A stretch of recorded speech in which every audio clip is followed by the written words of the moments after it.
today I'm joined by Dr. David Kaplowitz. David, so good to have you here. Welcome. How are you doing? Good. Thank you so much for having me. I It's my appreciate it. pleasure. My pleasure. So, David, I thought we'd start a little bit with your background, dig into, how you got into the coaching space. Could you share a little bit about that with us? Yeah, sure. It's actually I started coaching about 15 years ago after a long and successful career as a chiropractor.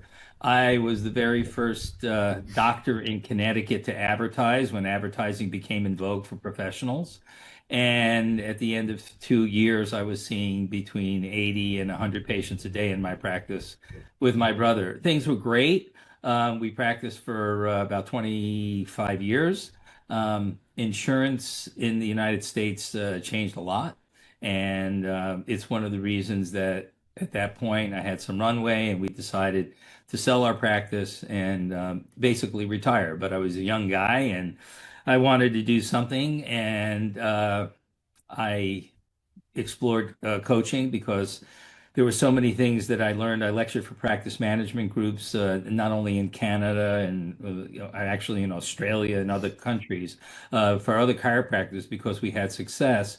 I wanted to get back to my roots because doctors means teacher, and I wanted to teach and other people how to be successful.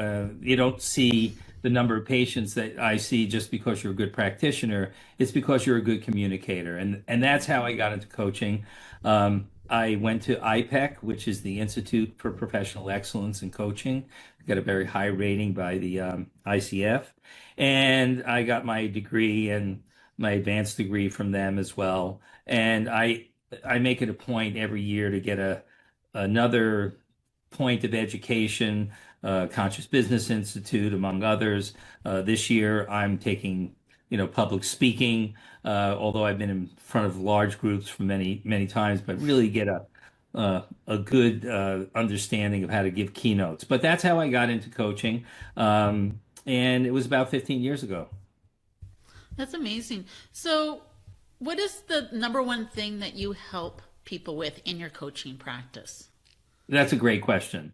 Um, every person that I coach, we have a system that we put them through called the ACE Leadership System, and we make it bespoke for each individual. But it's really about communication and conflict resolution.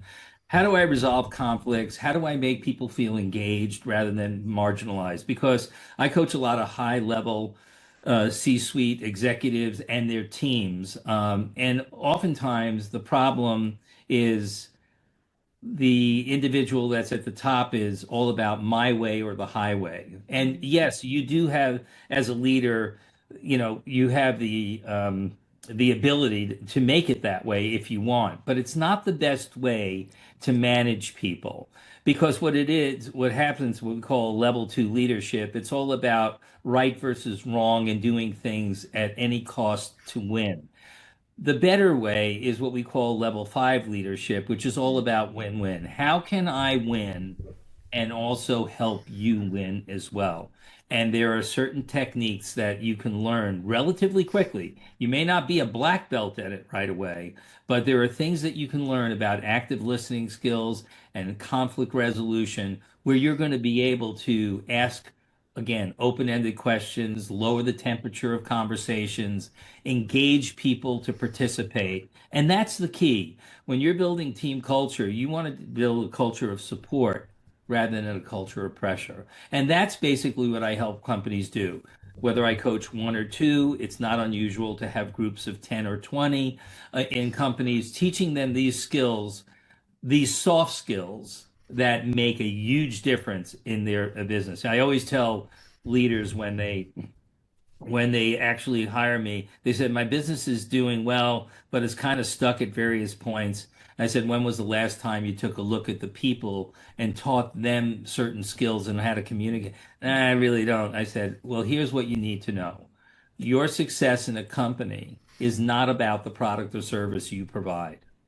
It's about inspiring the people that provide it. Because if you can inspire the people that provide it, your life becomes so much easier.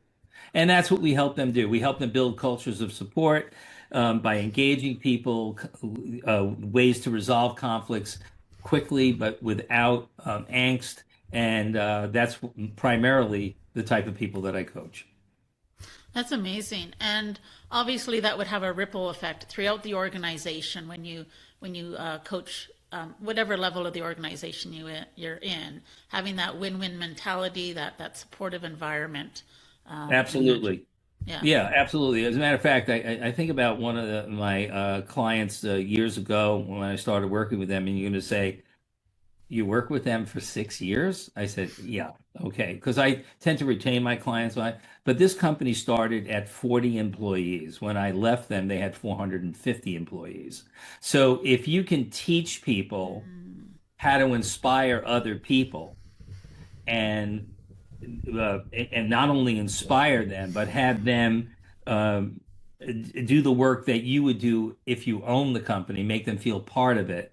It makes a huge difference, and that's what we were able to do. But we couldn't get past 40 people at the very beginning because it was a highly toxic environment. And kudos to the owner of the company. They understood that, and they understood they were part of the problem. that's amazing. So obviously, I'm assuming you also practice what you preach in your own business.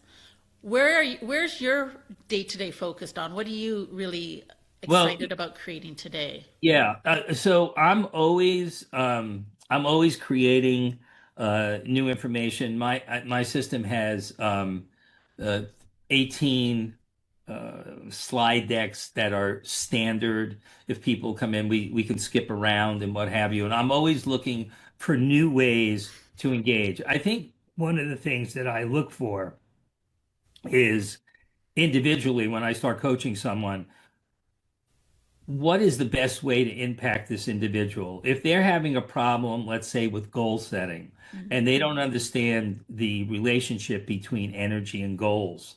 For instance, if you set reasonable goals and you hit your goals, you inspire more energy and you actually go forward.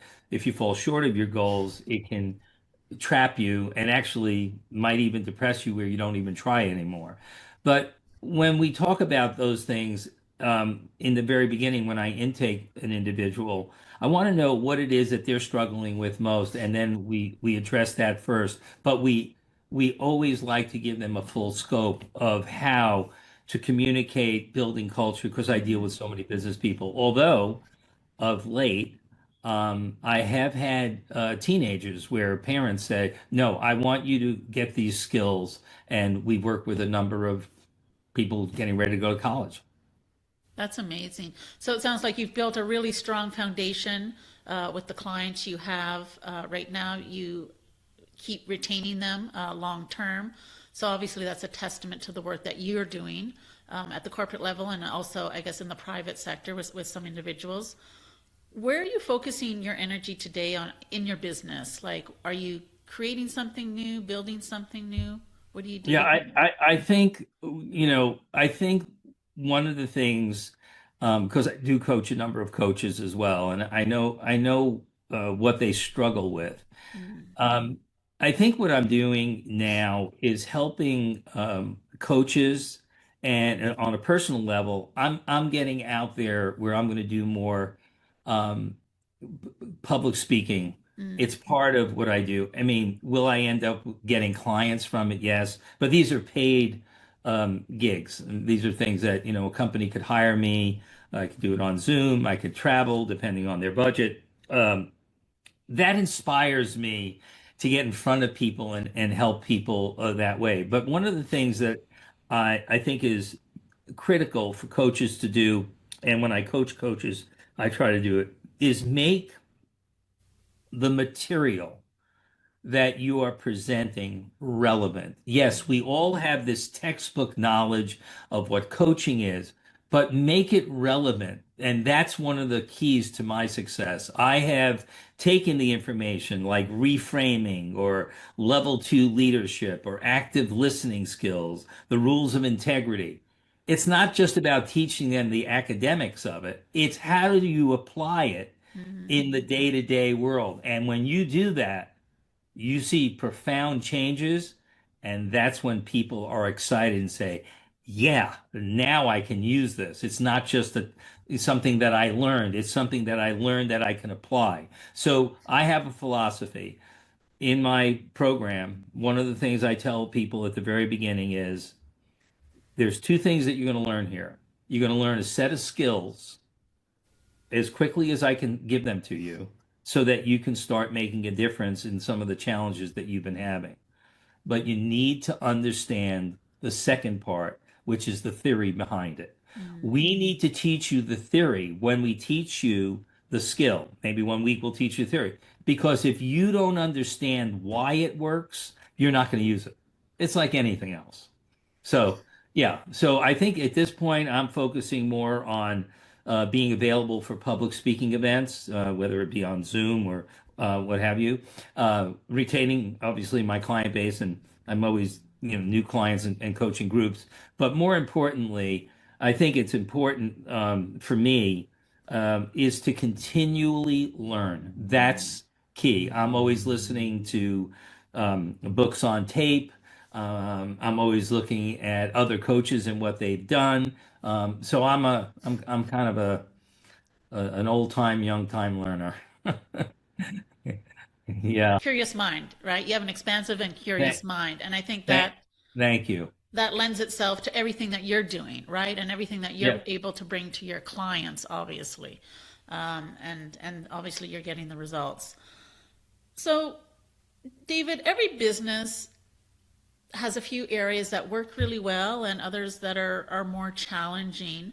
Um, where are things working really well for you in your business, and what do you think is more challenging? Well, I think what's very interesting because the coaching space is a very busy space. Mm. So the acquisition of clients is troubling for a lot of Mm. coaches. Um, I want to say this. It's challenging only from the standpoint that it's a busy space to get people who want to have an earnest conversation about coaching. I think one of the challenges that coaches have is some of their fee structure is um, for the ones that I've coached, very low. Mm. So of course I've had the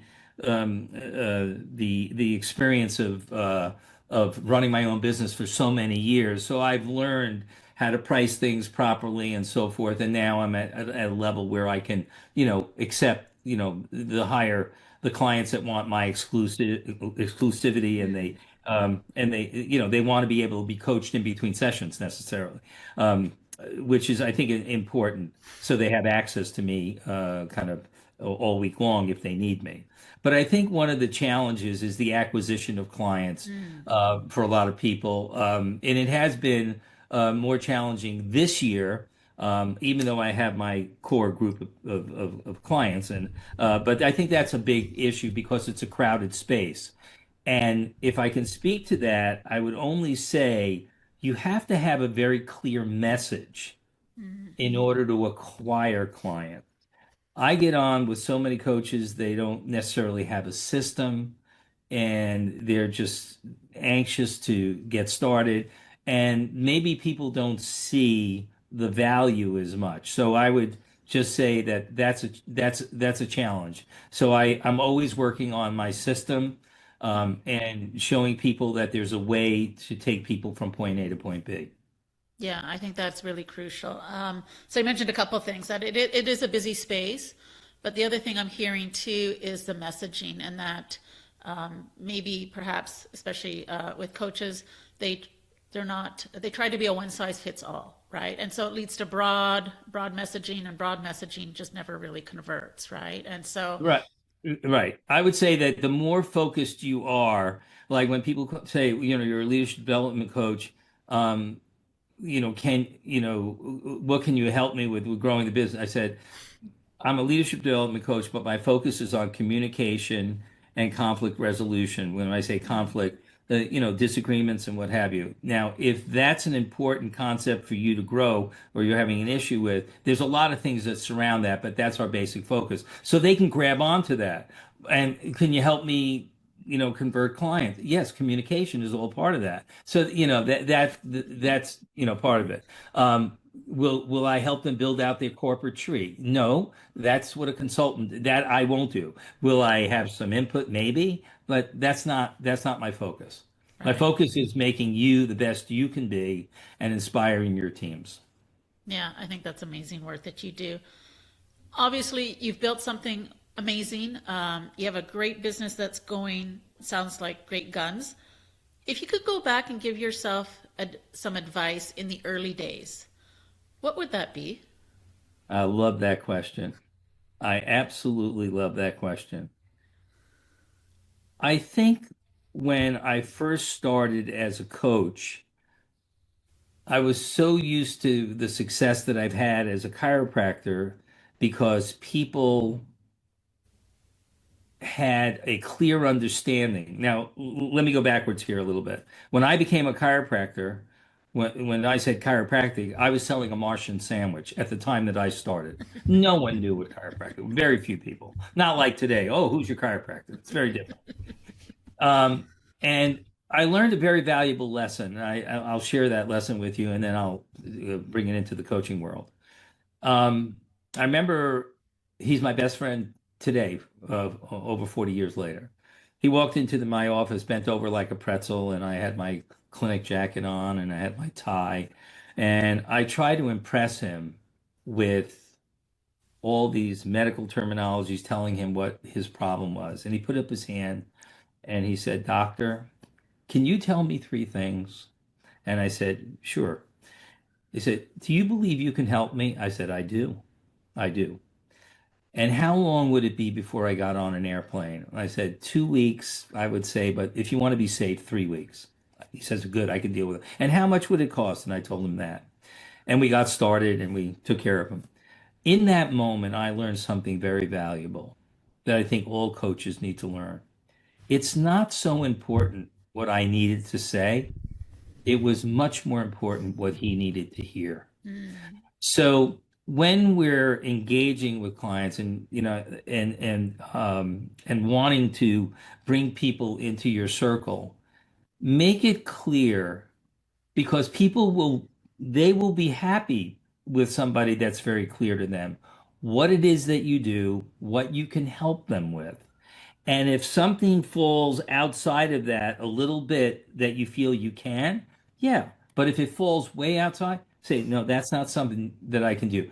Don't make promises that are going to be really very difficult to get there. Make sure that it's within what it is that you do. I know there are coaches out there that work with divorced individuals with certain programs that they have. They work with only women. Sometimes coaches work with corporate leaders that are only ready to expand their businesses. Whatever it is, make sure that your message is clear, and the ones that see it, great, and the ones that don't, be happy for them and move on. Yeah, so what I'm hearing is clear messaging, but also clarity in speaking to your particular, if you're a coach, speaking to your clients on that one-on-one. I think what they say is a confused mind um, doesn't make a decision, right? A confused mind doesn't take action, right? So it's really about simplifying Exactly. and clarifying. Right, Clarifying. right, right. And people will appreciate that. Mm. And you become more believable if you're somebody that does something well. And maybe mine is a little broad-based because communication is such a big thing, but believe it or not, communication and conflict resolution. Oh, wow. Oh, yeah, I have this problem. That's why I'm calling you because this person is, such a pain in the neck and they can't do this and I can't seem to reach them. And I'll tell them, now you're in my circle. Now you're in my circle. When they first start, if they're way out here, way out there, I might, just let it happen. Yeah. Nice, nice. David, when you think about the future for yourself or your business, what does success look like for you? Well, for me, at this stage of my career, um, I would say that I've reached some very good success points, not just in monetary success in terms of building a business, but success where I'm really satisfied with the types of clients that I have. So I would say that, and I could do this for another 10 years if I wanted to. And I think success for me means waking up every morning feeling that I can help someone. Um, I know that I'm a creature of habit. As a chiropractor, I've always stayed in shape. I swim 3.5 to 4 miles a week, and I play golf, and I do all those things. And thankfully, I haven't had any medical issues. So I think I'm kind of living the success, and building those good habits, I think makes a huge difference. But I look forward to I get inspired by helping somebody. And if I can help them and they get that aha moment, and it doesn't take long, it really is a good place to be. Yeah, for sure. I feel that myself. I think it just, as humans, we have this innate need to just help, and it feels good to be able to help and see the results of your effort with another individual. Absolutely. Without question. Without For sure. question. For sure. So, David, before we wrap up, I'd like to go into our rapid fire session. No Okay. pressure. All right. Okay. I didn't know about this one, but go ahead. All What's right. what's the number one habit that makes you a better leader? Well, I lead by example. Okay. And what Consistency. okay, yeah. Consistency. I'm Yeah. consistent. I am, yeah, consistent. So important, so important. And that's why you've been able to build the foundation you have and the business you have. It's just through consistent efforts. I think we touched a little bit on this a little earlier, but I'm going to ask it again. What's the one thing you wish you learned earlier in leadership? How to be a better listener. Yeah, not give advice when advice wasn't necessarily ready to be heard. Uh, like that patient that became my best friend. Stop thinking about what you need to say and start listening to what people need.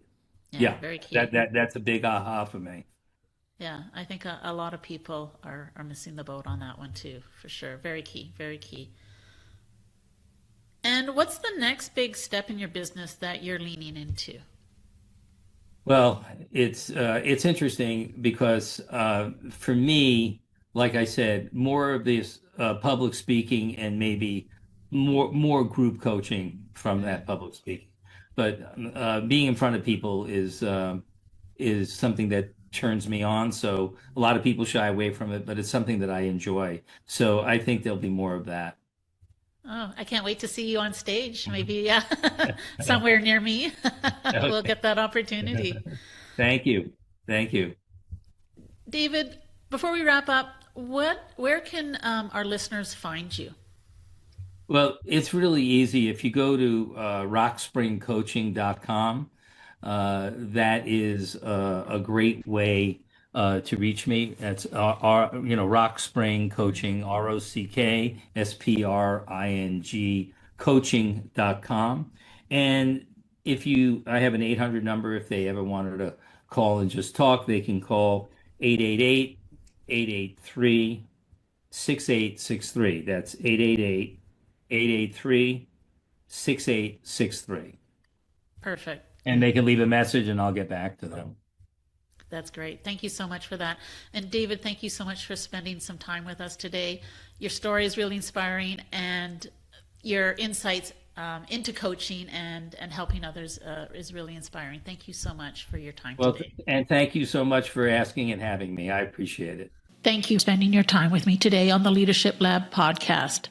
My hope is that this conversation sparked a new perspective or reinforced something you already knew. Until next time, keep leading with curiosity and intention.